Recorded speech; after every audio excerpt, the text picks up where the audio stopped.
Assalamualaikum warahmatullahi wabarakatuh. May peace be with us all. With I respect Mr. Chairperson, Deputy Chairperson, and members of the House of Representatives of the Republic of Indonesia. Respected Chairperson, Deputy Chairperson, and members of the Regional Representative Council of the Republic of Indonesia. Respected Chairperson, Deputy Chairperson, and members of state institutions.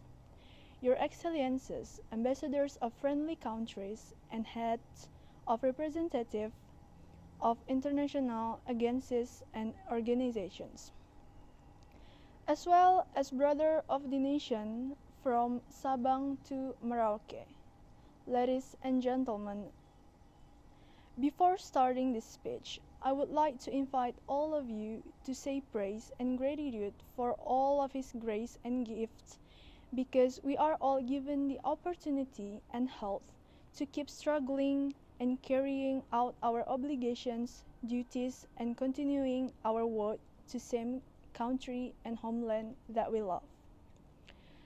We are also grateful because of this occasion we can all attend the joint session of the Indonesian House of Representatives and the Regional House of Representatives of the Republic of Indonesia in celebrating this very historic day to celebrate the 74th Republic of Indonesia's Independence Day. Ladies and gentlemen, soon all the people of Indonesia from Sabang to Merauke will welcome the 74th anniversary and Republic of Indonesia's Proclamation Day. With this proclamation, Indonesia became an inspiration for other Asian countries, and the fighters could first develop and build this country into a large republican country in Asia. Already 74 of this nation's independence, I believe that the fighters and the founders of this nation will be grateful for what has been achieved by the Indonesian state today.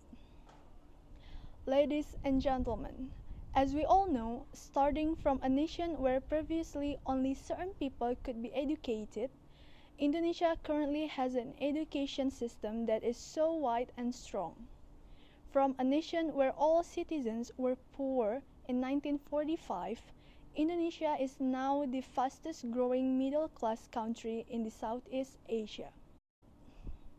From a nation that was once a backward nation, Indonesia now occupies the 32nd economic position in the world. Seeing these new achievements, it does not mean that we have the time to be satisfied. These achievements exist today, starting with the proclamation in 1945, which has people, pioneers, and fighters who sacrificed all their souls and bodies to reach the country, this independent nation. As a country that is 74 years old, we have a very long journey. There are of course still deficiencies and problems that have not been separated from us, but that the history so far shows us that the struggle that is not playing hard work which was not issued half measures by the pioneers, freedom fighters had given this nation and state a higher degree. This nation is a nation that values what has been done by its predecessors. Be it the Independence Proclamation fighters in 1945, also fighters who are currently still struggling to make the Indonesian nation and state continue to develop in all fields, both social, cultural, political, and others. This extraordinary achievement is not be taken lightly. Even today, there are still countries in the world that are struggling to achieve prosperity and peace, as what is still happening and experienced by our brothers and sisters in Palestine and other countries in the Middle East region. This shows all of us that the independence and peace we have gained has a very high price. Brother of the nation and the motherland, ladies and gentlemen, Let us together continue this struggle so that the entire process that we have begun and live in is not in vain, and so that this nation and country continue to feel the freedom and peace that exists until this time.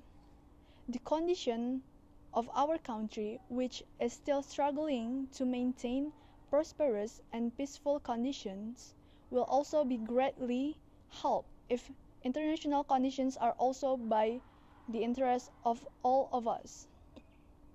With the principle of our foreign policy, which is free and active, we as Indonesian people must be aware, will respond to what is happening in the international world and all forms of the latest international developments that are possible for our national interests.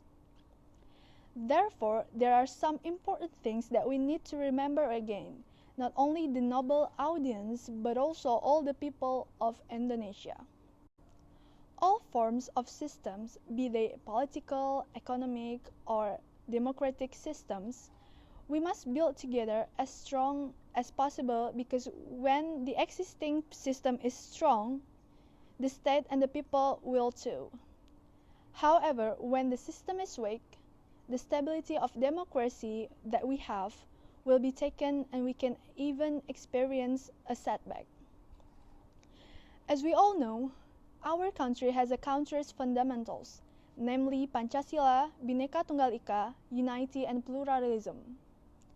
Let us continue to instill a sense of nationalism and maintain a sense of Indonesianness in us.